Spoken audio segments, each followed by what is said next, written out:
سیدنا حضرت ابراہیم علیہ السلام کی تعلیمات پوری بنی نوع انسانیت کے لیے مشعل راہ ہیں۔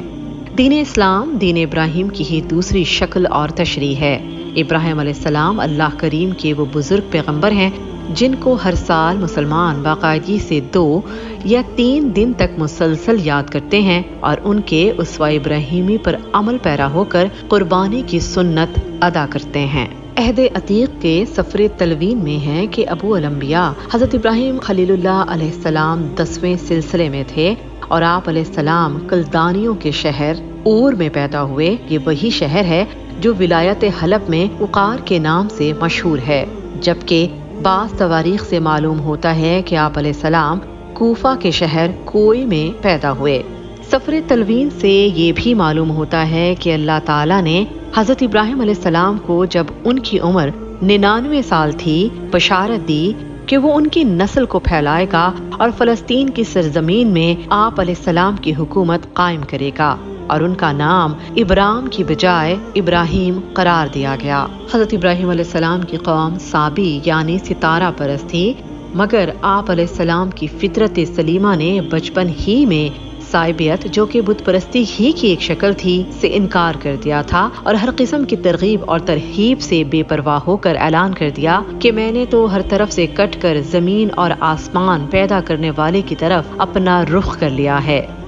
میں مشرکوں میں نہیں رہ سکتا۔ حق پرستی کے جرم میں بادشاہ وقت نے آپ علیہ السلام کو آگ میں ڈال دیا، مگر بحکم الہی وہ آگ آپ کے لیے ٹھنڈک اور سلامتی والی بن گئی۔ اپنی قوم کی ہدایت سے مایوس ہو کر آپ علیہ السلام نے عراق سے شام کی طرف ہجرت کی۔ شام سے آپ علیہ السلام اپنی بیوی سارہ کو ساتھ لے کر بغرض تبلیغ مصر گئے۔ مصر سے پھر شام لوٹ آئے اور وہیں قیام فرمایا۔ شام کے قیام کے زمانے میں جب آپ علیہ السلام بوڑھے ہو گئے تھے، حضرت ہاجرہ جو کہ آپ علیہ السلام کی بیوی حضرت سارہ کی باندی تھی اور جنہیں انہوں نے آپ کو ہبہ یعنی گفٹ کر دیا تھا، اور آپ علیہ السلام نے ان سے نکاح کر لیا۔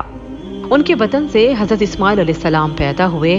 پھر کچھ مدت کے بعد حضرت سارہ کے بطن سے حضرت اسحاق کی ولادت ہوئی۔ حضرت ابراہیم علیہ السلام بحکمہ خداوندی اپنے اکلوتے بیٹے حضرت اسماعیل کو ان کی والدہ حضرت ہاجرہ کے ساتھ حجاز کے اس چٹیل میدان میں چھوڑ آئے جو یمن سے شام جانے والے قافلوں کی گزرگاہ تھی۔ ان کی بھوک و پیاس دور کرنے کے لیے اللہ تعالیٰ نے وہاں زمزم کا چشمہ جاری کیا۔ اس چشمے کی وجہ سے جرہم کے قبیلے نے وہاں سکونت اختیار کی اور شہر مکہ کی آبادی کی بنیاد پڑ گئی۔ حضرت ابراہیم علیہ السلام کو بچپن ہی میں جب بادشاہ وقت نے توحید کی بات پر جمے رہنے کے جرم میں آگ میں ڈالا تھا، اس وقت بھی انہوں نے فرشتوں کی مدد لینے سے انکار کر کے صبر و استقامت کے ساتھ توحید خالص کا ثبوت پیش کیا تھا۔ اس کے بعد بڑھاپے میں ملے ہوئے اکلوتے شیرخوار بیٹے اور نیک بیوی کو وادی غیر ذی زرع میں چھوڑ کر مکمل تسلیم و رضا کا ثبوت فراہم کیا۔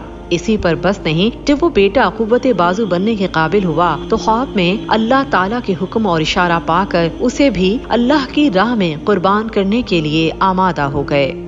10 ذی الحج مبارک تاریخی دن ہے جس میں امت مسلمہ کے مؤسس مورث اعلیٰ سیدنا حضرت ابراہیم خلیل اللہ علیہ السلام نے اپنی دانست میں اللہ تعالیٰ کا حکم و اشارہ پا کر اپنے لخت جگر سیدنا حضرت اسماعیل علیہ السلام کو ان کی رضامندی سے قربانی کے لیے اللہ تعالیٰ کے حضور پیش کر کے ان کے گلے پر چھری رکھ کر اپنی سچی وفاداری اور کامل تسلیم و رضا کا ثبوت پیش کیا تھا، اور اللہ تعالیٰ نے عشق و محبت اور قربانی کے اس امتحان میں ان کو کامیاب قرار دے کر حضرت اسماعیل علیہ السلام کو زندہ و سلامت رکھ کر ان کی جگہ ایک جانور کی قربانی قبول فرما لی اور حضرت ابراہیم علیہ السلام کے سر پر امامت کا تاج رکھ دیا اور ان کی اس نقل کو قیامت تک کے لیے رسم عاشقی قرار دے دیا۔ پس اس دن کو اس عظیم تاریخی واقعے کی حیثیت سے تہوار قرار دیا گیا، چونکہ امت مسلمہ ملت ابراہیمی کی وارثہ اور اسوہ خلیلی کی نمائندہ ہے۔ اس موقع پر یعنی 10 ذی الحج میں پورے عالم اسلامی کا حج میں اجتماع اور اس کے مناسک حج میں قربانی وغیرہ اس واقعے کی گویا اصل اور اول درجے کی یادگار ہیں، اور